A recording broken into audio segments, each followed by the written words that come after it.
Good evening, everyone. Welcome to the FLAM Connection webinar series from different parts of the world and India.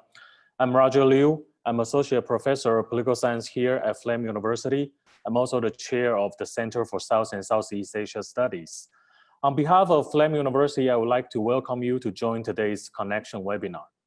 FLAM University's ConneXions is a webinar series that helps you to connect the dots beyond the boundaries of disciplines, invites everyone to look beyond the obvious, to inquire within, and to have conversations with others when facing the uncertainty in the life during the COVID-19 crisis.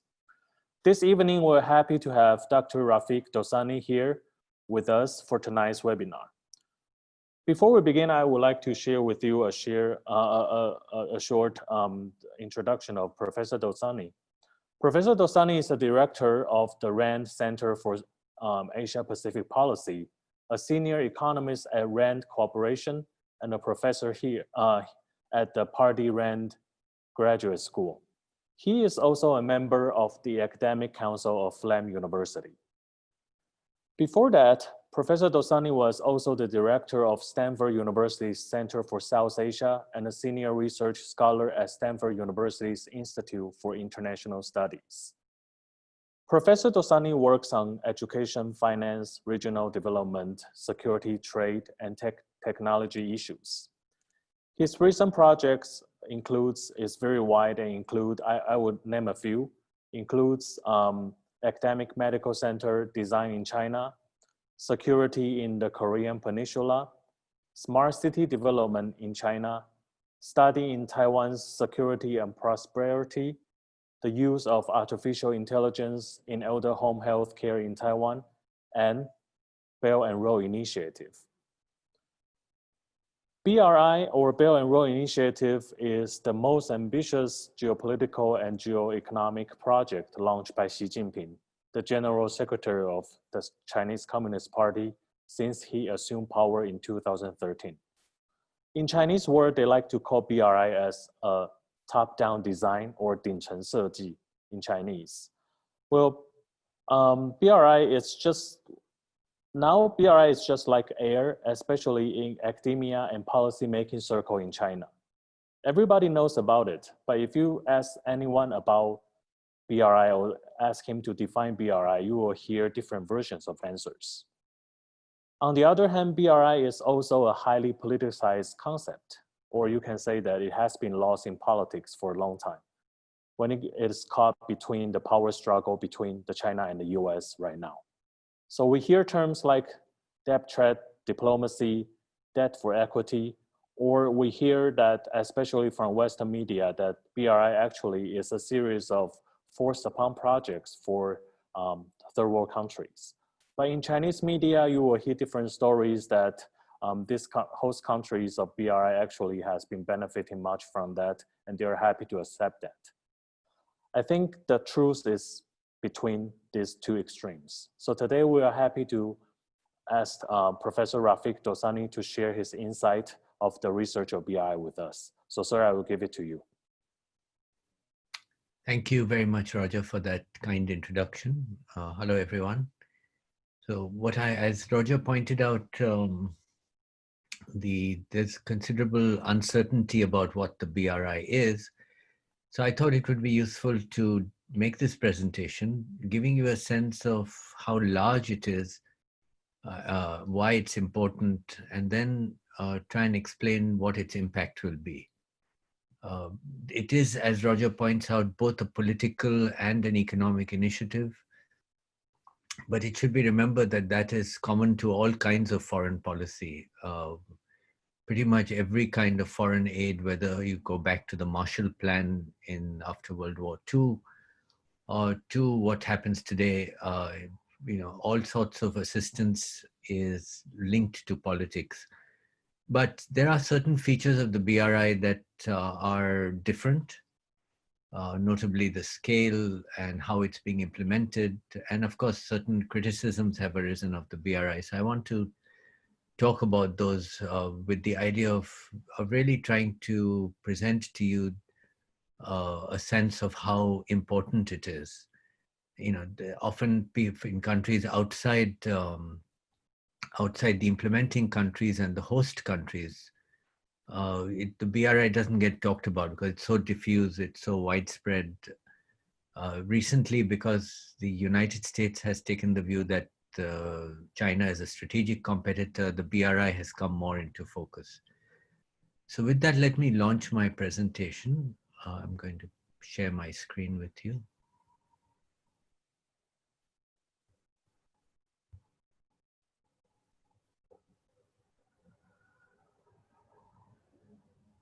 Right, I hope you can all see the screen now. So this is a map of the BRI. It's intended to give you a sense of its wide scale. You can see that there's both a land component and a sea component. The sea component is called the One Road, which is kind of confusing because it's the sea. And then there's the land route is called the One Belt. It extends all the way from the eastern side of China, which is the more developed areas, into on the land side into Central Asia, Europe, goes down into South Asia. And on the ocean side, it looks at, it covers Southeast Asia and goes all the way through South Asia and then even into Africa. And of course into Europe. Now, what do these lines mean? Some of these are ports. So you see the sea blue lines are ports that are being built, and I'll later on have a more detailed map on just the ports. There you can see the yellow and the black and the sort of the dark green lines are land routes. These mostly consist of two kinds of investments. One is rail and road and other transport infrastructure. And the other type is energy. So energy and transportation account for most of the investments under the BRI, although that is now changing. Having put in place a lot of that basic developmental infrastructure, there's a focus now on the surrounding infrastructure. So things like, things like industry, light industry, area development programs, education, health, all of these are now being included within the BRI. So whereas initially about 70 to 80% of the investment was in transport and energy, it's now about coming down to about 40-50%. So I'll talk a bit more about that. Let me move on to the next slide. Just a second. There we go. So here, these are sort of broadly the topics I'll cover. What is the BRI? What is different about it? What sorts of concerns does it raise? And what do we know about the evidence of how useful it is or not? As Roger mentioned, there are concerns about its usefulness. And then we can enter into a discussion. So to give you a sense of what's happening. So in 2011, there were 17 train trips for freight between China and Europe, carrying goods worth 600 million US.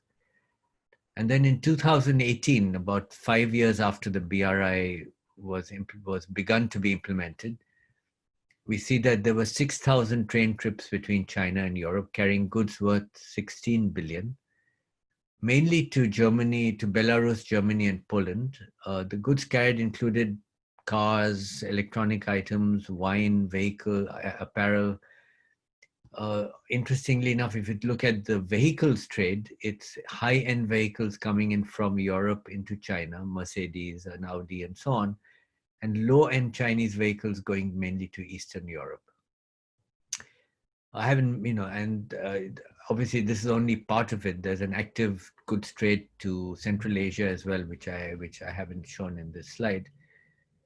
You can see the advantage of the BRI that as a result of it, the time to ship freight from Xi'an, which is on the eastern side of China, to Ankara, Turkey, a distance of 4,100 miles, has fallen from 30 days in a combination of rail and sea to 12 days by rail due to the BRI. So, and I should point out when I say rail, it mostly includes rail for freight, but there's an emerging component of high-speed rail as well. For example, in Indonesia, the Bandung to Jakarta line is a high-speed rail. There's also passenger rail, which is not high-speed rail. The China-Pakistan economic corridor, which I'll talk more about later, has a large rail component, some of which is high-speed, but most of which is just standard gauge. So I hope this gives you a sense of an emerging initiative here, which is now already the world's largest development finance initiative. It's much, much larger, about 3 times the size of the World Bank's lending at this point. So, it's very significant.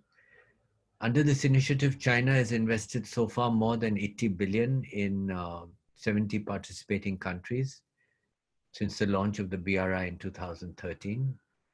Now, China not only finances, it also builds. So about 70% of project implementation is by state-owned Chinese firms. So this makes the BRI different from typical foreign aid initiatives in the sense that not only is the government providing the capital, but it's also building. In most foreign aid initiatives, such as US aid or Japan JICA aid, which comes from the Japan International Cooperation Agency, the aid is given by the government and then it's bid out to the private sector to participate. Potentially even other countries can participate, but that doesn't happen. Most aid is tied aid to the extent of about 75 to 80% for every country. So that's true for the BRI as well. So what's different about the BRI? One is whereas typical foreign aid covers a range of sectors. In fact, if you look at US aid now, only about 3% goes for infrastructure, and the rest, 97%, is for much of it is for softer, important goals, for example, education or healthcare. Whereas the BRI has had initially, as I mentioned, it's changed a bit now, but the whole idea of the BRI was not just infrastructure, it was connectivity infrastructure. It was grids, either electric grids or transportation grids, connecting 2 pieces together of maybe a port and a city, inland city, connecting them up with the idea of achieving not just connectivity within a country, but global connectivity. Further, as might not have been immediately obvious from the map, China is at the hub of this network. Although China sits at one end of the BRI, everything passes through China. So there's a line from Pakistan to China, from Kazakhstan to China, from Turkey to China. In fact, it's faster to go via China and come back in most cases, which is exactly what China wants. It wants to be at the hub of this connectivity infrastructure. The second distinguishing feature of the BRI is that it meets the need for infrastructure at national level scales. This is pretty important. It's one thing to say we'll fund a railroad from Jakarta to Bandung, which may cost about $4 or $5 billion. And that's the end of it. It's a different thing if you say, all right, what are your needs for infrastructure? And we'll meet 60, 70, 80% of those needs. That's national level scale, and that makes a huge difference. And I'll give you some examples coming up. The third distinguishing feature of the BRI is what can be called a portfolio approach. It's not just transportation or physical infrastructure, but it combines other related non-infrastructural initiatives. So initially, as I mentioned, it was more on physical infrastructure, but in recent years, over the last 3 or 4 years, in part because the physical infrastructure is in place, now there's a more comprehensive area development approach. There's also more more focus on the softer sides, things like sustainable development goals, and I'll come to some of that a little later. And last, as I already pointed out, is the role of state-owned banks and enterprises in financing and implementing the BRI. Let me now turn to some examples of the BRI in action. So my first example is of Pakistan, where the BRI is being implemented as a large $62 billion project over many years. Now, to put that in perspective, the typical aid that Pakistan gets in any year, not including the BRI, is about $1 billion to $1.5 billion. And here in 10 years, you will have about 62 billion being put in. So it's suddenly increasing the amount of aid by 4 or 5 times.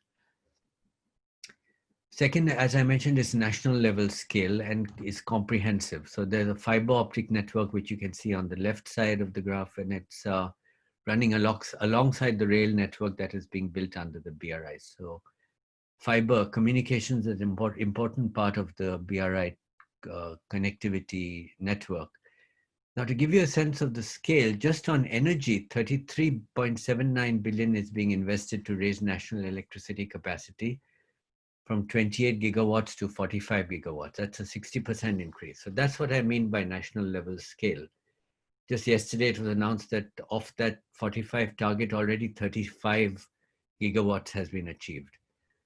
Now, by contrast, the largest infrastructure project to Pakistan to date is a $382 million rapid transit system for Karachi funded through the World Bank. So I hope you get a sense of the huge difference that the BRI brings to a country. Another example is in Myanmar, where China is funding not just a big oil and gas pipeline, as you see in this figure, but also a port, a $3 billion port, and a rail link from Kyaukphyu in Myanmar to Kunming in China. Now here, one of the things I want to point out is that China's goal is not just to connect to China, but to connect underdeveloped areas of China to the rest of the world. And in that way, it hopes that relatively poor areas like Xinjiang, Kunming will get developed. So there are multiple goals here, even within China, to fulfill its needs for development. But here again, you see that the scale of these projects are at levels that have never been invested in countries like Myanmar.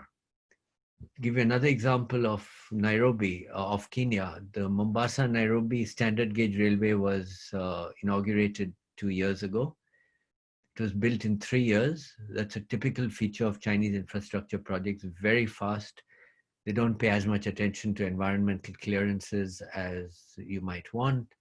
The quality of construction is very good. It almost always comes in within budget and within the timeline. So the 485-kilometer Nairobi-Mombasa standard gauge railway was built in 3 years at a cost of 3.2 billion. The builder is the typical state-owned enterprise, CCCC, which is a very large Chinese construction company. I have some more data on that a little later. It is Kenya's most expensive infrastructure project since independence, and the first railway built in Kenya over the past 100 years.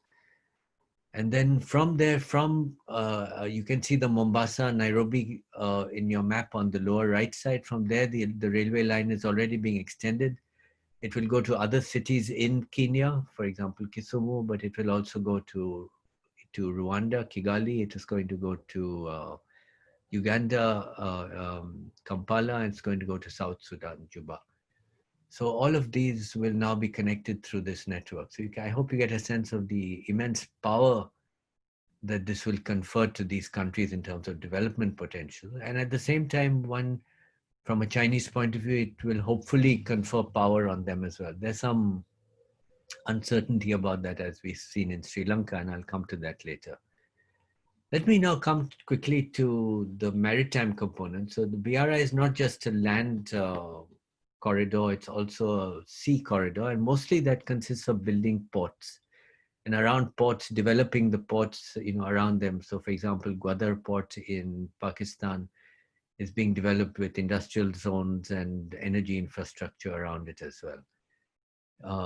And you can see it's mainly in the Asia region, the South China Sea, which carries 1/3 of global shipping, is a big focus area, but so is South Asia, and so is the rest of the Indian Ocean, and going all the way into Europe.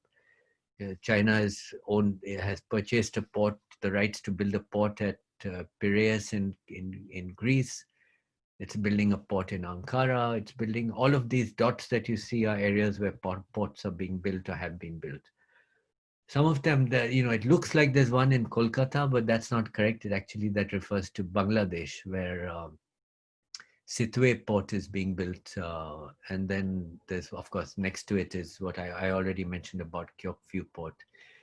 And you can see that China is willing to take some risks here. as people who followed the Sri Lanka Hambantota port story would know, that having built the port under President Rajapaksa's government, the deal was then, the port was completed, and then you had a change of government, which was much less friendly to China and created a whole bunch of issues for them. But then things got sorted out, and we can discuss that in the Q&A if there's interest. To complete the sort of picture about the maritime component, here's an example of Colombo International Financial City, which is a 2018 to 2041 project being built by that same Chinese company, which is a big company. It employs over 120,000 employees worldwide in 145 countries. They will be investing about 15 billion in this project, and which spans 270 acres of existing and reclaimed land. I beg your pardon, it's not 270 acres, it's 270 hectares, my mistake. The common infrastructure for the city is expected to be completed by 2021, and will have a gross floor area when complete of 5.7 million square meters. Already, as you know, Colombo Port is an international port. It handles 80% of the transshipment of the area, and it's a highly successful port, just after Singapore, the most successful port in Southeast and South Asia. So this will improve its global visibility and presence. All right, so having described the BRI, let me now turn to some of the issues of concern that critiques have been made about for the BRI. The first is dependence. There's a lot of concern here that by giving all these projects to China, countries will become dependent on China. China will be able to gather its resources in the way that colonial countries like Britain did to countries like India, where they forced the closure of the textile industries and took all the raw cotton out to Britain and created their own industries. That sort of worry is there, that it will provide a privileged role to China in shaping the economic affairs of the partner country. The second concern, I'll come to evidence about these a little later. I'm just listing here things that people are mentioning. The second concern is there will be regional and global benefits. There will be internationalization of the renminbi, not necessarily a concern. There'll be growth of a regional infrastructure network which suits China best. If you want to go from Ankara to Kazakhstan, there's no reason to do that via China. But that's how it'll probably have to be for a while. Third concern is inadequate attention to sustainable development goals, particularly neglect of the environment and human capital development. The fourth concern is uneconomic projects, that China is forcing projects with low operating returns or high cost finance, or is not implementing well. And so there are all these white elephants. Hambantota has been called a white elephant. I'll come to that a little later in terms of the evidence. Then fifth is this worry about debt trap lending. This is kind of a strange term because what it says, it normally applies to lenders being worried about lending uneconomically. Here it's being applied by critics about borrowers. That China is lending at very high rates and lending such large amounts that there's no way the country can pay back. I'm not exactly sure why that's a concern for the borrower. It's a big concern for the lender, but we'll come to that in the evidence section. And finally, the last complaint is that of corruption. That China is dealing with weak countries which are prone to corruption, and it's actively using corruption to get contracts, to force countries to do things, paying off the heads of the government through side payments, implementing projects with low governance and implementation standards. And the role of the states in implementing projects is a factor in that. Now let's turn to the evidence. One is this thing that China is bringing in its own labor and capital. So labor, one is from theories of comparative advantage. As an economist, it's not possible for a country to have an advantage in both labor and capital. It can have an advantage in one of the two. And we know from looking at the data that Chinese labor has become quite expensive. And the evidence supports that. So over 80% of employees in BRI projects, and this was a study of about 400 BRI projects in different countries, mainly focused on Africa. And this is typical. There's another very good study by Ching-Kwan Lee on Zambia. There are studies of other projects in Central Asia that I'm aware of. Overall, 80% of the labor is local labor. It's not a labor export scheme as it's often made out. Second question is on resource exploitation, the whole thing about the colonial mindset of taking raw materials out. Actually, Chinese firms are seen as stable long-term managers of precious natural resources. Again, I recommend a study by Lee, where she did a 7-year ethnographic study of copper mines in Zambia, where unlike the other two employers, one of which has Indian roots, Vedanta, and the other is Anglo-American, the Swiss conglomerate, which are seen as short-term, so very exploitative firms of the copper resources. The Chinese are there for the long haul. They're there for strategic reasons, and they take much better care of the long-term resources. And we can go into more detail in that. The third characteristic of debt trap lending. So this, again, as an economist, it's well known that you get into a debt trap if you lend at a higher rate than GDP growth. So if you lend at 7% and GDP is growing at 3%, over the long term, there will be a debt trap.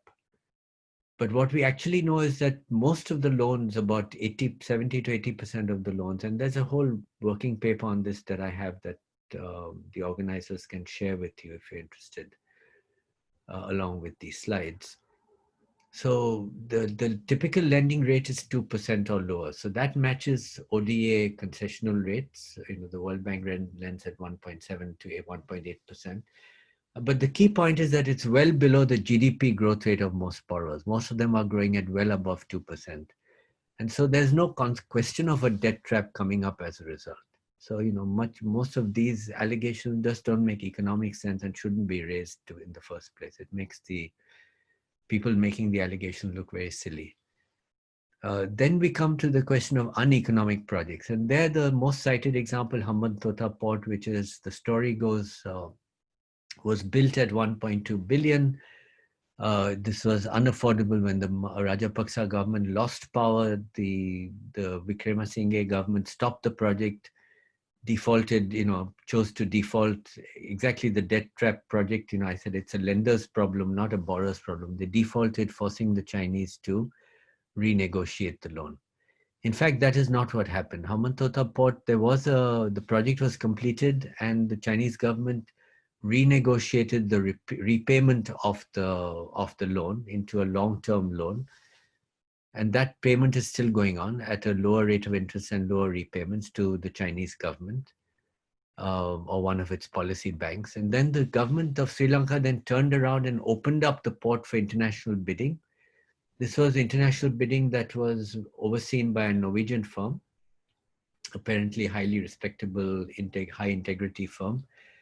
And then the bidding was won by China and a local firm in consortium in a competitive bidding process with the consortium has about 80% Chinese holding and 20% local holding, and they are running the port on a long-term lease. So this doesn't quite fit the picture that is being made out of a white elephant.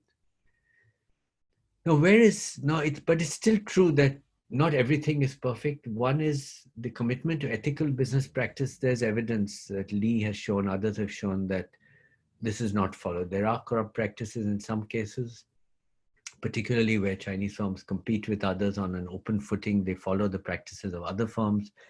The construction industry, for example, in Zambia has always had a lot of corruption in it, and that's true in construction industries around the world. And China participates in that. There's evidence of that. So that needs to be pointed out. Second is environmental commitments remain a big issue. Although China has signed on to the UNDP's Sustainable Development Goals framework and has even agreed that the UNDP would monitor the BRI projects for environmental compliance, this is still in the early stages and this has not been adequately measured. Okay, let me now start wrapping up the presentation. So it's quite clear the gains for China are substantial. I mean, they are investing their country's precious savings. China is still a poor country.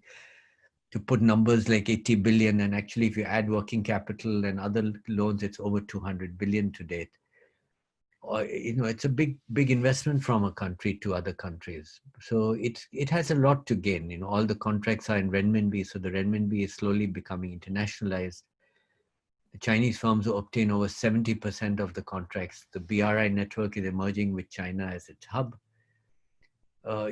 China is not very good at soft power. Nobody really likes the Chinese authoritarian system of governance, perhaps not the Chinese themselves, but it's there, it's going to stay, it's not going away. But infrastructure is a gain that is not going to go away.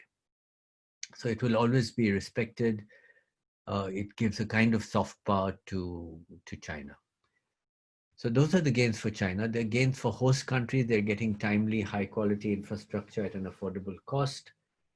It's at a scale that is transforming the country, as I hope I showed you with examples. It's not just about the physical infrastructure, there's area development. Plus there are public goods being developed, such as in skills development and the environment. Let's talk a bit about India. India has not joined the BRI despite a Chinese invitation to do so. Not that China and India are averse to working together on economic issues. China promoted the Asia Infrastructure Investment Bank, AIIB, which India is the largest borrower to date. Of course, there's a new development bank, or what was the BRICS Bank.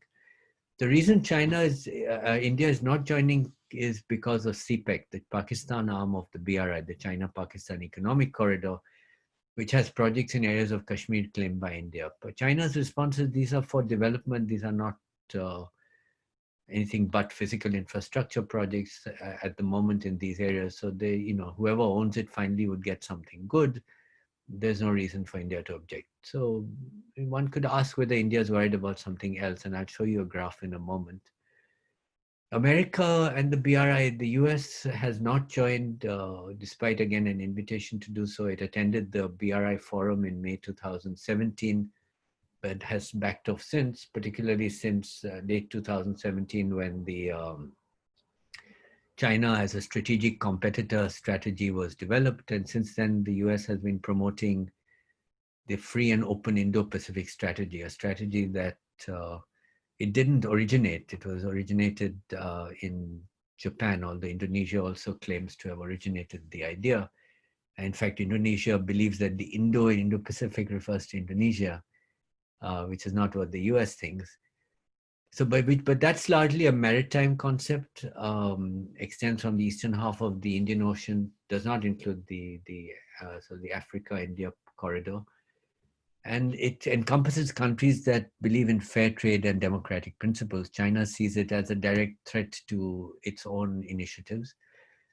And for the US at the moment, the South China Sea, which is a region of activity, which we can discuss later if there's interest, is a key focus of the FOIP, the Free and Open Indo-Pacific. My own view is the US should be paying more attention to the land side. That's where most of the interesting action is going on. And poses a much larger threat to the US in terms of its geostrategic position. Okay, let me end with this slide, why India is worried. You can, the string of pearls around India, you can see these little rectangles, which are the ports that are being developed by China. One of them includes a military base at Djibouti. You can see China, from China's point of view, this is great. It's getting a string of guaranteed access routes that no matter what the US can do in terms of blocking its access in other ports that are friendlier to it, will give China access for its goods to the rest of the world. So but at the same time, it does surround India and pose a strategic threat. So with that, let me wrap up, and thank you very much. And back to you, Roger. Let me stop sharing my screen if I can figure that out. Yeah, over to you, Roger. Thank you very much, Professor Rafiq. Now we are going to enter the discussion section, for which I will be asking two questions and we can discuss. And later I will open the floor and I will take some questions from the Q&A, and we are going to approach these questions together. So, sir, thank you very much for sharing the insights with us. And there are some important points that reminds me of my study on BRI as well, especially when you mentioned the ethnic practice is something which is understated in the BRI nowadays. As I have found, well, the Chinese government is trying to address this issue, because if you check the publications, the Chinese language publications, you will find that there is a stress, there is a focus on CSR, especially for the SOE, the state-owned enterprises, when they are executing the projects in host countries of the BRI. Now the Chinese government is asking those SOEs to observe or to standardize the CSRs internationally to address this issue. So they are trying to put some modern sense of the business practice, especially for the project of BRI. This is something that I observed.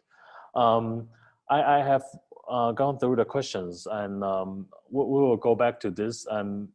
But many questions are related to one of the questions that I'm going to ask, which is India's role and India's intention and plans regarding the BRI.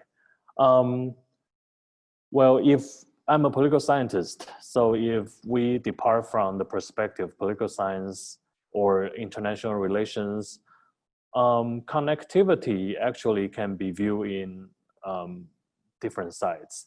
On one side, especially if we are talking about the liberal international relations that focus on the multilateral institutions, well, connectivity can promote collaboration between great powers. But if we look on the other side, which is the realist tradition, well, actually connectivity will raise the suspicion between the great powers, especially when BRI go through the traditional spheres of influence for many countries. One starting example is the Indian Ocean region, where India has been the major player in this, geographic area for a long time. So what China has been doing here, well, although China has been saying that this is for the benefit for the Indian Ocean countries, but India, the way that India views that, especially for some strategic planners in the South Bloc, they view this as the potential threat to India's diplomatic influence and national security. So how would you approach this issue for this? Because this seems to be a structural issue that is a little bit difficult to overcome, even if we have addressed the debt trap diplomacy. But this actually has a more rooted or deeper influence between great powers, because it has something to do with the deepened politics among the states. So how would you see this issue when China has been, well, at the same time expanding its influence in the IOR, but how can India's concern be addressed in a more economic way? Thank you. Yeah, that's a great question. So, from an Indian perspective, India doesn't have the resources to compete with China and build infrastructure in the way and the speed, the scale that China is doing. This is something that you and I have discussed and, has been admitted by Indian foreign policy planners. Now, what are India's choices? The reality is this: China is moving at a very high speed to build all this infrastructure. It is being welcomed in the countries where it is being built because, it provides jobs, it provides development, it's affordable. So, here's something that over a period of time is going to make China immensely more present in the Indian Ocean region than it was before. I mean, you can imagine once the Kyaukphyu port is completed, once Sittwe port is completed, Colombo port city, of course, China already is running several ports in the Colombo area. Then Djibouti, then Mombasa, and then, all those going in. What its presence will then be, because it will not just be building those ports, it will be operating them in one way or another. I'm not saying it'll use it for military purposes, but even if it uses it for commercial purposes, that gives it a strategic advantage in terms of economic power and how decisions are made. Now, what are the choices for India? Well, India could say we can collaborate with the US and others which are trying to build a coalition against this, Japan, Australia, the Quad countries, which is very troublesome for India because it has to deal with China every day as a big neighbor on its north, a land neighbor, and it's not going to be easy to navigate that. But still, India is trying that strategy. So that's one of its approaches in a kind of behind the scenes sort of way. The other is to, collaborate with China and say, let's join the BRI, and which for the moment doesn't suit India's political position, particularly with regard to CPEC in Pakistan, as well as the fact that all these ports are coming in, which in a sense are surrounding India. And the third is really to compete, but India just doesn't have the resources to do that. So I think there's a problem here in terms of, it's kind of an insoluble problem that India has to face until it can grow its way out of this situation and say become a major lender of capital in the way that China has become. Thank you, sir. The second question is more business and economic oriented. Well, although China has been trying to lure more Western capital and know-how to participate in the BRI, this project still remains largely a Chinese project. Here I would like to cite a report made by the EU Chamber of Commerce in China.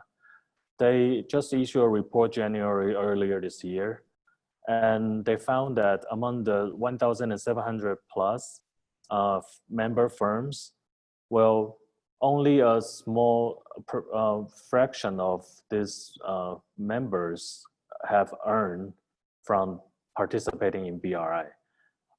They found that transparency is still an issue because with the support of the Chinese government, the SOE or the state-owned enterprises monopolize the market in the BRI, as the international firms or investors can just play the niche roles or fill in the gap roles. Because if we consider the original purpose, one of the original purposes of BRI is to create the market for the Chinese firms and laborers. This makes much sense. So when China's try to lure more international capital to join the BRI, how would you approach this issue? How would you see this kind of seemingly contradictory goals that when we put it all together,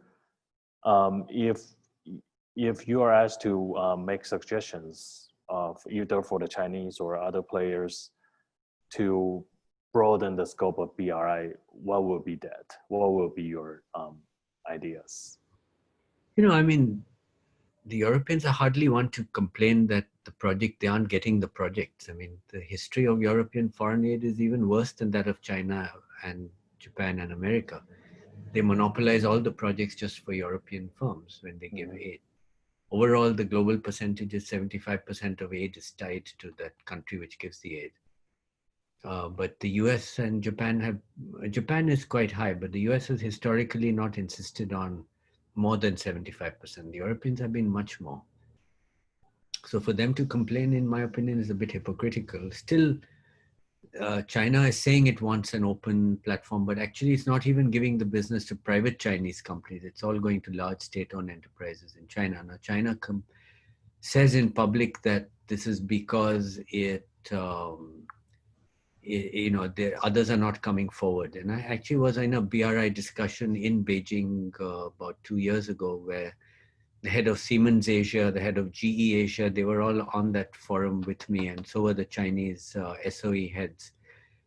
And they were sad. So the Chinese SOE heads were saying, we've given in Pakistan a $1 billion project to GE for power equipment and a $1 billion project to Siemens as well. So, European firms, American firms are getting a piece of the pie, but you guys are not willing to take any risk with regard to the financing of it. Most of the European financing is just safe financing. They do things like currency cover. They don't actually provide the risk capital at the low rates of interest that the Chinese are doing. So it's a mixed picture, in terms of, I agree that other countries are not getting a reasonable look at the projects, and nor will they, much as they may want to, but that's common with all aids. Second, I think in terms of financing, there's plenty of scope for Europeans to get involved, but they've been reluctant so far because they're scared. And the reason why the BRI exists is because no one else was willing to do it in the first place. For decades, think about it. In Kenya, the first railroad built in 100 years was one funded by China 3 years ago. That's absurd for a country that's so poor, has been the focus of developmental attention in the world by the World Bank and others, and no funding for infrastructure. It's because they were scared of the risk. Now China comes and takes these enormous country level risks to do this thing. And now that the risks are becoming clarified, the Europeans want a piece of it. Now, coming to the issue of what it suits China, I already discussed the issue that it's impossible to get benefit in terms of both labor and capital. Comparative advantage theory doesn't suggest that, doesn't permit that. You can have advantage in exporting capital or labor, but not both. If you had advantage in both, you just do it in your own country. The evidence also supports that. As I pointed out, Hautman and Hunt's paper shows that 80% of the labor used is local labor. Most of the Chinese labor used is supervisory labor, and that also comes down over time. It makes no sense from an economics point of view when Chinese labor is so much costlier. You look at Zambia, where I have the data, there's a difference of 10:1 in the cost of imported Chinese labor versus local labor. It doesn't make economic sense for China to push that angle at all. So I'm going through the questions. Seems that we still have a lot of questions regarding the debt trap and the new imperialism that China has been doing through BRI to the hosting countries. So, sir, I know you have examples from Zambia, the core, the copper ore to address these issues. So, would you like to use, maybe you have more examples here that we can learn from that address the debt trap, the truth of debt trap, what is actually happening on the ground, according to your research? Yeah, I would refer you to a study that I cite in my paper by the Lowy Institute, which came out in January this year. It's a very respected Australian think tank, probably the leading think tank in Australia. And they did a study of, I think, about 75 projects with a focus more on their part of the world, looking at Chinese projects in the Caribbean, in the Pacific Islands, but also outside those areas. And they looked at, I think, about 80 projects and looked at the lending rate. So the fundamental point is that if you're lending at an interest rate that's below your GDP growth rate, you can never get caught in a debt trap, because the value addition is growing at more than the cost of debt in that case. And they find that the Chinese investments are at a 2% rate, exactly the rate that I mentioned in my presentation, whereas the GDP rates are around 4 to 5% on average in these countries. So there is no debt trap. Till today, we have not found even one example of a country that has gone into a debt trap because of the BRI. So, I would just say that, have a look at my paper and also see this report by the Lowy Institute. Thank you. Another question is about the response from the Quad countries towards BRI. Well, I remember Japan and US has been talking about the high quality infrastructure as a competitor or competition efforts towards BRI. And there is a Blue Dot network established and launched by the US. Pompeo has been talking about that. So what's your evaluation about the prospect of the US efforts, either to counter BRI or to as a Yeah. competitor? Yeah. It's very interesting. When I had gone for this BRI event in Beijing 2 years ago, one of the issues that was being raised was that in terms of technology standards, the US is so far ahead of China that in fact the projects would be much better if there was a US participation. This was a point made by the head of a Chinese SOE who was on that forum with me. And I think that's where the US can play a big role. Now, the Blue Dot network that you mentioned just now is exactly that. The idea is to set in place governance standards that would then be implemented by all projects, including BRI projects and countries. And I think that's where the US does very well. It has in place mechanisms, governance systems, ways of inquiry that really help projects get on a long-term even track in terms of the quality of governance. And so Chinese firms have signed on to good governance standards through UN and World Bank. I mean, for example, the AIIB is entirely modeled on how the World Bank runs. It even has the World Bank's people running it. So it's doing that sort of thing. But if you want to systematize it, I think the Blue Dot network is really important. And it's working at a practical level. I'm aware of the Blue Dot network now taking root in Sri Lanka, where the Rajapaksa government has agreed that the standards of projects, including BRI projects, must follow certain global standards, and is working with the Blue Dot network to implement these standards. So I see that as a very good development. The US sees it I mean, strategically, I think there is an element of competition with China as well. But hopefully what will come out of it is something good. I mean, I've always viewed competition in that sense as being very good for the host country, that if say take a country like Sri Lanka, if the US says we'll put in standards and also some investment in monitoring the standards, much better projects will get done by the Chinese, which will have to adhere to those standards. So I see that as a good thing, net. Now, whether it's good for I don't think the US will be able to stop projects from China that way, as some people over here might hope, although I don't think that's the broad view. I think Japan's long-term view is very pragmatic. If there's so much capital coming from China far in excess of what Japan can itself invest, which to me is always a bit of a surprise, but that's apparently the Japanese view, they might as well figure out ways of working with it. There are several questions about renminbi and the internationalization of that. Well, within BRI, they're talking about 5 communications. You mentioned in your research as well, but not translating in a different way. One is the communication with or the standardized with the currency. So what did you think about the current efforts that China has been doing through BRI regarding the internationalization of their currency, the Chinese yuan? So that's a big initiative for China. All the contracts of the BRI, every single one is in renminbi.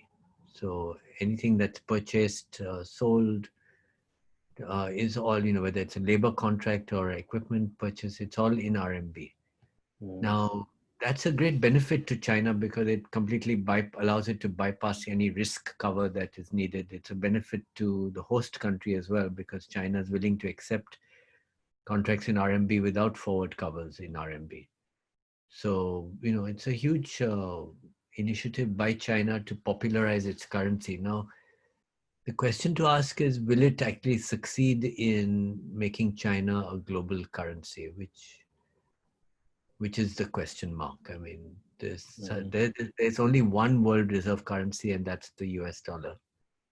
And even China holds its reserves in the US dollar mostly, although they're diversifying a bit now. It's going to be very hard to have two. Now, in my opinion, as an economist, having a reserve currency puts a big burden on a country. It can do things. It certainly gives it a certain level of flexibility that other countries don't have. You can print money without worrying about the inflationary effects, which you can't do in India, for example, because that other countries will buy that debt. But then the burden it imposes is that you'll always run a deficit, a trade deficit, because the capital and the trade current accounts have to balance. So if the whole world wants to hold your currency, you'll have to buy their goods. And the US has been burdened by a huge trade deficit structurally, even though President Trump seems to think it's a problem of unfair trade. It's not. It's a structural problem of a reserve currency. So from my point of view, any move to diversify away from a single reserve currency is actually good for the US.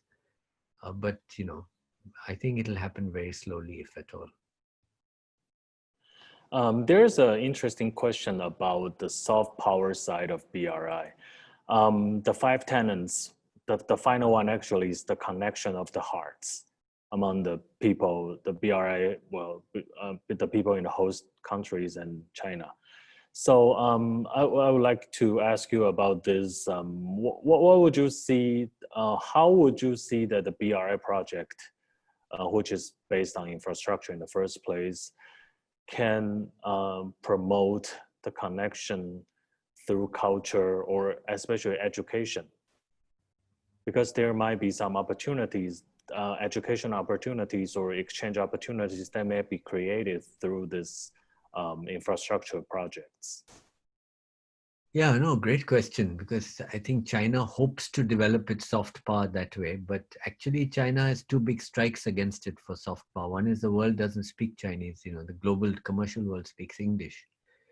And secondly, and that's around, and aspirations are built around. And secondly, the Chinese system is authoritarian, and that's not the system of choice for people. So the result is that it's very hard for them. I mean, wherever I've studied case studies of Chinese investments in different countries, they form enclave economies, so you'll have these Chinese managers and so on. They don't integrate with the local people at all. They're looked down upon by the local people, even though they have all the money. The media is increasingly against them. But they continue on. There's a phrase in Chinese, I don't know the Chinese pronunciation, but it's called eating bitterness. This is their lot. This is how it has to be done.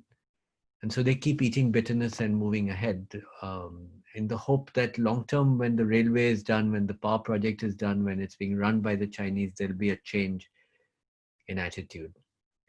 So I think this is a long game, a very interesting long game, an unprecedented long game that China has embarked on and never been tried before. We don't know the results.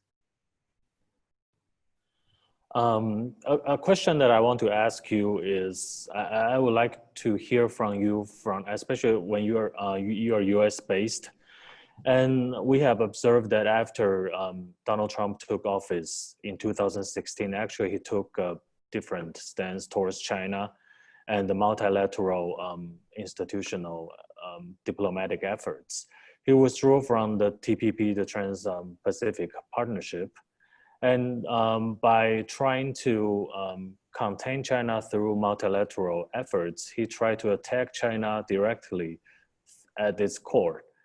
So what would you think, what would you see the prospect of US-China relations center on BRI if we had a new administration coming the next year? Would you say that US will take a different stance toward BRI, or the general trend of the US-China confrontation cannot be reversed?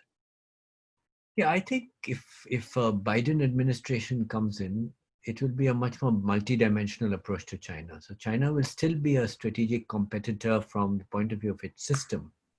It promotes or it doesn't promote, but it lives within an authoritarian system that the US finds difficult to accept. There are human rights issues in China that the US rightly finds very difficult to accept. So I think in those dimensions, the strategic competition will continue. But that doesn't mean there can't be collaboration, for example, on global health issues, as we've seen recently. With the need for it is immense with COVID. Doesn't mean there can't be collaboration on trade issues. The whole destruction of the WTO that the US has engineered is really bad for the world in the long term. And I think a Biden administration would go back to that. I think I would prefer multilateral agencies rather than bilateral efforts.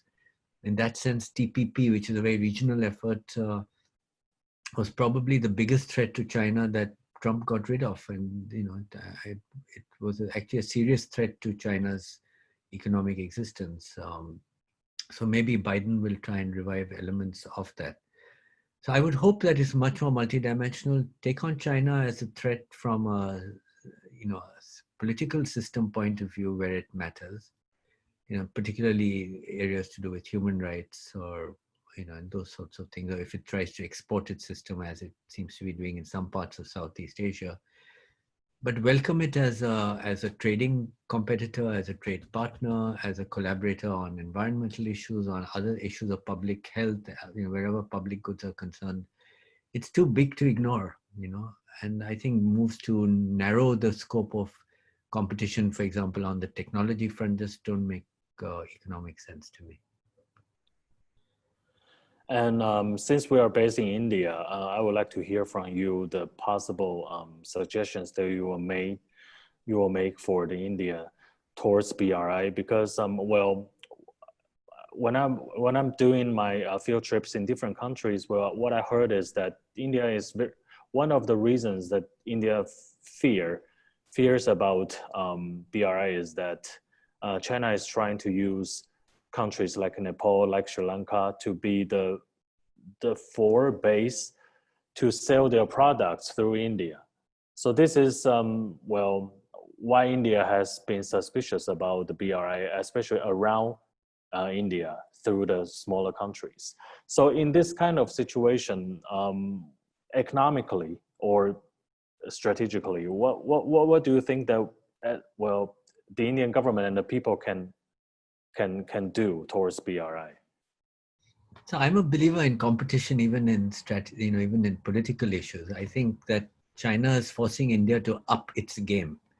For too long, the South Asian region has been a lazy, neglected area where India and Pakistan have fought their fratricidal, conflicts at the expense of South Asia. And so, basically India has ignored Nepal, ignored Sri Lanka, and focused only on its relationship with Pakistan.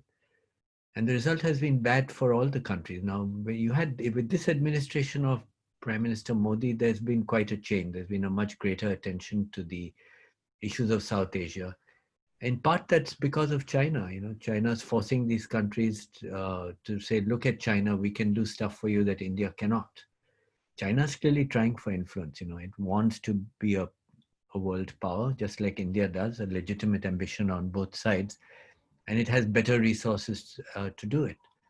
So to the extent that it forces India to improve the quality of its work, to improve its economy, these are all good things.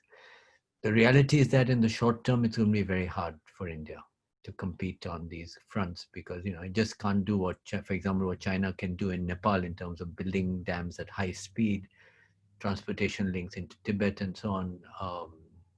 I'm not that much up to date, but I know there's a lot of activity going on there. India is going to find hard to compete given its resource crunch. So now we have 8:03, but there are many questions here. So what about we take the final questions? A lot of people has been caring about COVID-19 as development, especially on economic perspective. So how would you see the influence of COVID-19 towards China's BRI nowadays? Because now we can read from the news that a lot of construction sites are in lack of the Chinese workers. So if you are going to evaluate the general influence of COVID-19 and impact of COVID-19 to BRI, what's your answer to that? Well, to the extent that Chinese workers are just 20% of the total and mainly on the supervisory staff, it shouldn't have a huge impact on on project by project case. I think the bigger impact of COVID will be on that health security is going to be a much more important dimension of national security than before. Before we didn't have to worry so much about it, but COVID has opened our eyes on the importance of health security. This requires a redirecting of investment into health areas. It requires some concern that if you have people-to-people movements that are, across countries, how do you manage to make sure that the health issues are not impacted? So I think the BRI projects will have to be reformulated since so many of them are focused on transportation infrastructure. So many of them at such high scales that even China will, given its need to reinvest in its health infrastructure, would find it difficult to afford. And also given that growth rates in all countries, including China, are going to plummet this year and next year because of COVID, the affordability of BRI becomes much more challenging for China. And China is also being asked to forgive debt, which it has agreed to do recently for the countries that are in the BRI. So forgive, or rather reschedule debt. So I think the BRI will slow down a bit because of COVID for a number of reasons. But overall, in the long term, probably not by much. 1 or 2 year blip will not make a big difference. Thank you very much, sir, to share your insights and research with us to help us demystifying what we heard about BRI and better understand the most ambitious geopolitical and geoeconomic project launched by the Xi Jinping administration. We hope that in the future we will invite you back to share your insight with us really soon. And thank you very much for the participants from different parts of the world to join us to hear Professor Rafiq's share about BRI. And now I would like to share with you that next week on Wednesday, June the 17th, we have another webinar, Winning in the Turbulent Times. We also like to invite you to join us with Professor Nandi Kishore, the Professor of Indian School of Business, with us from 5 to 6 p.m. IST. So I'm sorry that we cannot answer all the questions that you have raised, but thank you very much for being with us. And later we will share, if possible, we will share Professor Rafiq Dossani's PowerPoint slide. So if possible, we can share with you online so that you will have more understanding of the issue that we're talking about. Again, I want to thank you very much for joining us. Hope to see you soon. Thank you. Thank you.